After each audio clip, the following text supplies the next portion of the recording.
The two major cultures to come out of the Bronze Age collapse are the Hebrews and the Greeks. The Greeks, as we've seen above, were already there, just in the form of Minoans, Mycenaeans, and the city of Troy. But the classical Greeks of Pythagoras and Plato, the Delian League and Athens came after the Hebrews went through a lot and were exiled.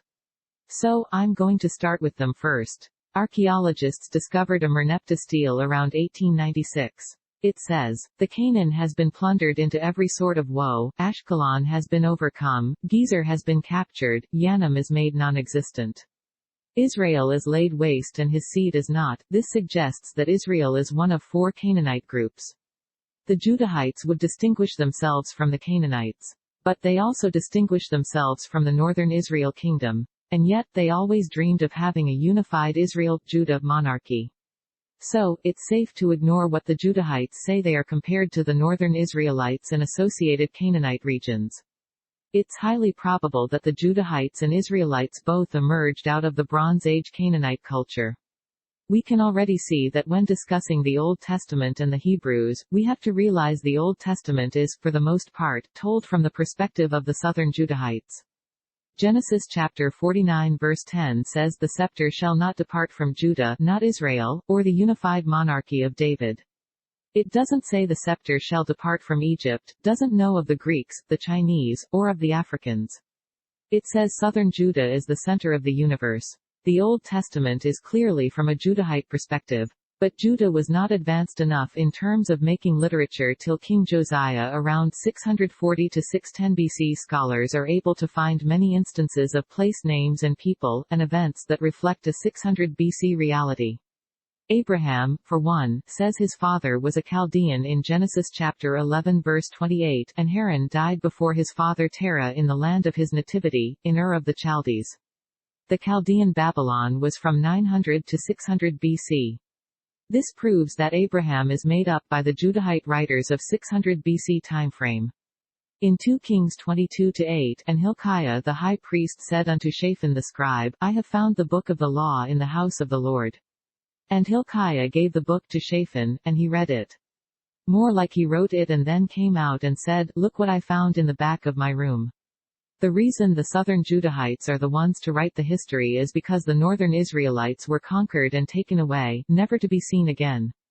The Neo-Assyrian Empire conquered and took the northern Israelites in 720 BC to 2 Kings 17-6. In the 9th year of Hoshea the king of Assyria took Samaria, and carried Israel away into Assyria, and 2 Kings 17:18. Therefore the Lord was very angry with Israel, and removed them out of his sight, there was none left but the tribe of Judah only.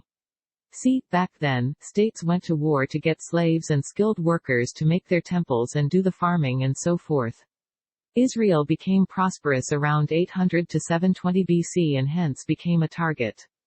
But that's not what the Old Testament says. Well, they say this in 2 Kings 24, when Jerusalem is taken away hundreds of years later. The southern Judahites said northern Israel was taken away because they didn't keep their covenant with the Hebrew God. That they practices magic. So, the Assyrians came down and took them away. Southern Judah was left alone because they had no skilled labor at that time. 2 Kings 14-9 has a northern kingdom Israelite calling Judah a thistle, and Jehoash the king of Israel sent to Amaziah king of Judah, saying, The thistle that was in Lebanon sent to the cedar that was in Lebanon. 100 years later, Judah developed, and they tried to explain why God failed them. Instead of saying there was no God, they said the northern Israelites sinned and went whoring after Baal and other gods and such. They have 4 covenants in the Old Testament, Abraham, Noah, Moses, and David, for each time someone conquered them, or their God failed them in some way. In the Noah covenant, God makes a flood to erase all his mistakes, already noted above. The Judahites are taking from the Epic of Gilgamesh flood story. In the Epic of Gilgamesh, they question the ethics of the flood. But what shall answer the city, the populace, and the elders?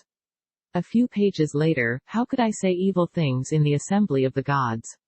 Ordering a catastrophe to destroy my people. The Babylonian version argues that surely not everyone in the surrounding cultures are bad.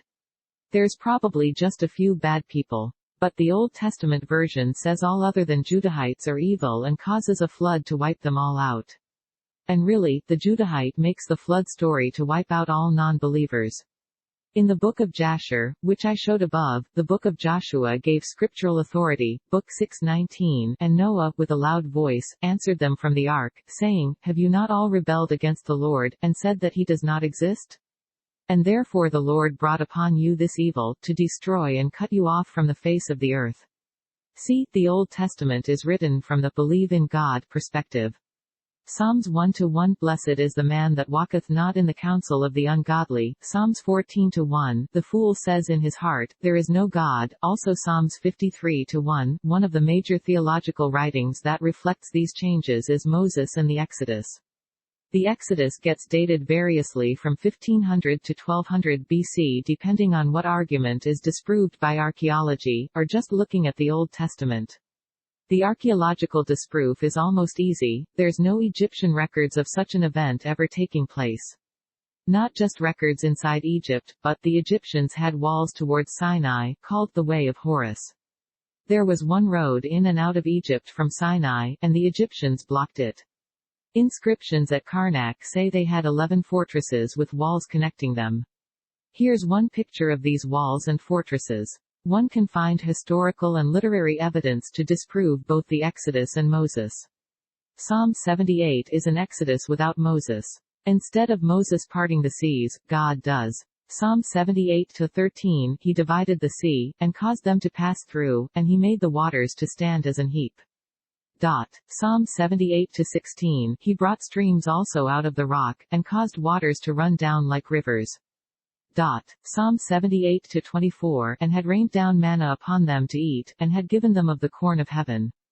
Psalm 78-44 And had turned their rivers into blood, and their floods, that they could not drink. Psalm 78-51 And smote all the firstborn in Egypt.